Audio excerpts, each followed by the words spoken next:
పెళ్లిపై మరోసారి వార్తలు వైరల్ అవుతున్నాయి. ఇంకో బిజినెస్ మ్యాన్ సీన్ లోకి వచ్చేశాడు. పెద్దలు కుదిరించిన వివాహం అంటూ సోషల్ మీడియా కోడైకుస్తుంది. ఈ సమయంలో స్పందించాల్సిన వాళ్ళ నుంచే సమాధానం వచ్చేసింది. తన పెళ్లిపై త్రిష స్వయంగా క్లారిటీ ఇచ్చేశారు. మరి ఆమె ఏమన్నారు? పెళ్లి నిజమేనా? త్రిష సినిమా కెరియర్ ఎంత ట్రెండింగ్ లో ఉంటుందో ఆమె పెళ్లి టాపిక్ కూడా అంతే. ఎన్నాళ్ల నుండో సింగిల్ గానే ఉంటున్న ఈ బ్యూటీ ఎప్పుడెప్పుడు మింగల్ అవుతుందా అని అభిమానులు కూడా వేచి చూస్తున్నారు. కానీ ప్రతిసారి వాళ్లకు నిరాశ ఎదురవుతోంది. తాజాగా మరోసారి త్రిష పెళ్లిపై వార్తలొచ్చాయి. దీనిపై క్లారిటీ ఇచ్చారు ఈ beauty. Chandigarh based business man తో త్రిష పెళ్లి జరగబోతోందని, ఇది పెద్దలు కుదిర్చిన వివాహం అంటూ సోషల్ మీడియాలో వార్తలు వైరల్ అయ్యాయి. 42 ఏళ్ల వయసు కావడం, పైగా పెద్దలు కుదిర్చిన పెళ్లి అనడంతో న్యూస్ నిజమే అని పండగ చేసుకున్నారు ఫ్యాన్స్. కానీ అది నిజం కాదు, అంతా ట్రాష్ అని ఒక్క పోస్ట్తో కొట్టిపారేశారు త్రిష. నా జీవితాన్ని నా కోసం ప్లాన్ చేస్తున్న వాళ్లను ప్రేమిస్తున్నాను, హనీమూన్ ఎక్కడో కూడా మీరే చెప్పండి, ఎదురుచూస్తున్నాను అంటూ పోస్ట్ చేశారు త్రిష. ఈ సెటైర్తో ఈమె పెళ్లి డూప్ అని అర్థమైపోతోంది. ఇదిలా ఉంటే 10 ఏళ్ల కింద బిజినెస్ మ్యాన్ వరుణ్ మణియన్తో ఎంగేజ్మెంట్ చేసుకుని క్యాన్సిల్ చేసుకున్నారు త్రిష. మొత్తానికి ప్రెజెంట్ అయితే త్రిష సింగిల్. కొందరు దర్శకులకు ఒక్క సినిమాతోనే 100 సినిమాల క్రేజ్ వస్తుంది. అలాంటిది ఎప్పుడో గానీ జరగదు. ఆ మ్యాజిక్ తెలుగులో ఓ దర్శకుడి విషయంలో జరిగింది. ఆయన తెలుగులో చేసింది 2 సినిమాలే, కానీ ఆ ఇంపాక్ట్ మాత్రం మరో 25 ఏళ్లు ఉంటుంది. తాజాగా కొత్త సినిమా టీజర్తో మరోసారి మ్యాజిక్ మొదలుపెట్టారు ఆ డైరెక్టర్. చూస్తున్నారుగా అనుదీప్ మ్యాజిక్. ఆ డైలాగ్స్, కామెడీ ఇవన్నీ కేర్ ఆఫ్ అనుదీప్. ప్రిన్స్ సినిమాతో కాస్త ట్రాక్ తప్పినట్టు అనిపించిన అనుదీప్ మరోసారి కితకితలు పెట్టడానికి ఫంకీ సినిమాతో వచ్చేస్తున్నారు. విశ్వక్ సేన్ హీరోగా నటిస్తున్న ఈ చిత్రంలో కయాడో లోహర్ హీరోయిన్. సితారా ఎంటర్టైన్మెంట్ ఫంకీ సినిమాను నిర్మిస్తోంది. అనుదీప్ చేసింది ఒక్క సినిమానే, కానీ ఈయనకున్న క్రేజ్ అంతా ఇంత కాదు. జాతిరత్నాలతో కలలో కూడా ఊహించని క్రేజ్ తెచ్చుకున్నారు అనుదీప్. అప్పట్నుండి దర్శకుడిగానే కాదు, నటుడిగాను బిజీ అయ్యారు. ఈ గ్యాప్ లోనే ఫంకీతో కంబ్యాక్ ఇచ్చేందుకు రెడీ అయ్యారు. కరోనా టైంలో అంతా కష్టాల్లో ఉన్నప్పుడు జాతిరత్నాలతో కడుపుబ్బా నవ్వించారు అనుదీప్. పెట్టగోడ సినిమాతో దర్శకుడిగా పరిచయమైన జాతిరత్నాలతో టాక్ ఆఫ్ ద ఇండస్ట్రీ అయిపోయారు అనుదీప్. ప్రిన్స్ తో తమిళ ఇండస్ట్రీకి ఎంట్రీ ఇచ్చారు. ఆ సినిమా అంతగా ఆడకపోయినా అనుదీప్ కామెడీ సీన్స్ మాత్రం అదుర్స్. తాజాగా ఫంకీతో తన ట్రేడ్ మార్క్ కామెడీతో కితకితలు పెడుతున్నారీన. మరి ఈ చిత్రంలో ఏం మ్యాజిక్ చేస్తారో చూడాలి.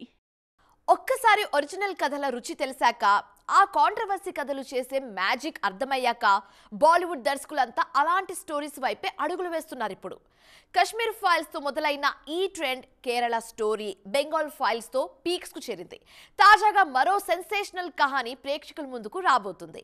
ఈసారి ఏకంగా ప్రపంచ వింతపైనే కన్నేశారు మేకర్స్. ఇండియన్ సినిమాలో గత కొన్నేళ్లలో వివాదాస్పద కథలకు డిమాండ్ పెరిగింది. ప్రాపగండా సినిమాలంటూ ఒక వర్గం తీవ్ర స్థాయిలో విరుచుకుపడుతున్నా, వాటికి వసూళ్లు కూడా బాగానే వస్తున్నాయి. చరిత్రలో మరుగున పడిపోయిన నమ్మలేని నిజాలను చూపిస్తున్నామంటున్నారు మేకర్స్. తాజాగా ఈ కోపలోనే వస్తున్న కొత్త సినిమా ది తాజ్ స్టోరీ. ప్రపంచ వింతల్లో ఒకటైన తాజ్ మహల్ ను ముంతాజ్ కోసం షాజహాన్ కట్టించాడని అందరికీ తెలుసు. కానీ తెర వెనుక ఏం జరిగింది, ఆ నిజాలేంటి, అవన్నీ తాజ్ స్టోరీలో చూపించబోతున్నారు. పరేష్ రావల్ నటిస్తున్న ఈ చిత్రాన్ని తుషార్ అమరీష్ గోయల్ తెరకెక్కిస్తున్నారు. ఇప్పటికే విడుదలైన టీజర్ ఆసక్తి రేకెత్తిస్తోంది. తాజ్ మహల్ కొందరికి సమాధి అయితే, ఇంకొందరికి ప్రేమకు గుర్తు. మరి దీని గురించి మీకేం తెలుసు అనే ప్రశ్నలతో టీజర్ మొదలైంది. ఇది సాగిన తీరును బట్టి చూస్తే ఈ కట్టడం వెనుక చీకటి కోణాలు కూడా ఉన్నాయనే కోణంలోనే సినిమా వస్తోందని అర్థమవుతోంది. అక్టోబర్ 31న విడుదల కానుంది ఈ చిత్రం. మరి తాజ్ స్టోరీ ఎన్ని కాంట్రవర్సీలకు కేర్ ఆఫ్ అవుతుందో చూడాలి. ఎంతసేపు దేవి, తమన్, అనిరుద్ధేనా? అప్పుడప్పుడు చెవులకు కొత్తగా ఏదో ఒక రాగం వినిపించాలి కదా. ఇప్పుడు ఇదే జరుగుతుంది టాలీవుడ్లో. ఈ మధ్యకాలంలో మరీ ముఖ్యంగా రాబోయే ఏడాదిలో చాలా వరకు ఫ్రెష్ ట్యూన్స్ వినిపించబోతున్నాయి. కొత్త మ్యూజిక్ డైరెక్టర్స్ తమ సరాగాలతో అందరినీ మాయ చేశారు. మేం కూడా రేసులో ఉన్నామంటూ గుర్తు చేస్తున్నారు. మ్యూజిక్ కొన్నిసార్లు సినిమాలను నిలబెడుతుంది. ప్రతిసారి ఆ మ్యూజిక్ చేసేవాళ్లు స్టార్సే కానక్కర్లేదు. ఒక్కోసారి చిన్నోళ్లు కూడా మ్యాజిక్ చేస్తూ ఉంటారు. యానిమల్ సినిమాకు హర్షవర్ధన్ రామేశ్వర్ చేసినట్టు దీనికి ముందు కూడా ఆయన సినిమాలు చేసినా యానిమల్ తరువాత హర్ష రేంజ్ పెరిగింది. ప్రస్తుతం వెంకీ త్రివిక్రమ్, పూరి, విజయ్ సేతుపతి, స్పిరిట్ సినిమాలతో బిజీగా ఉన్నారు హర్షవర్ధన్. హరి గౌర, హనుమాన్, మిరాయ్ సినిమాలతో ఈయన రేంజ్ మారిపోయింది. రీ రికార్డింగ్ తో మాయ చేస్తున్నారు హరి. పీపుల్స్ మీడియా ఫ్యాక్టరీలో ఏకంగా 4 సినిమాలకు కమిట్ అయ్యారు. అలాగే సాయి అభ్యంకర్ కూడా ఈ మధ్య బిజీగా మారిపోయారు. అల్లు అర్జున్ అట్లీ సినిమాకు సైతం ఆయనే సంగీతం అందిస్తున్నారు. కిష్కింధపురి తరువాత చేతన్ భరద్వాజ్ పేరు బాగానే వినిపిస్తోంది. RX-100 నుండే చేతన్ జర్నీ మొదలైంది. అలాగే భీమ్స్ సైతం Tollywood most wanted music director అయిపోయారు.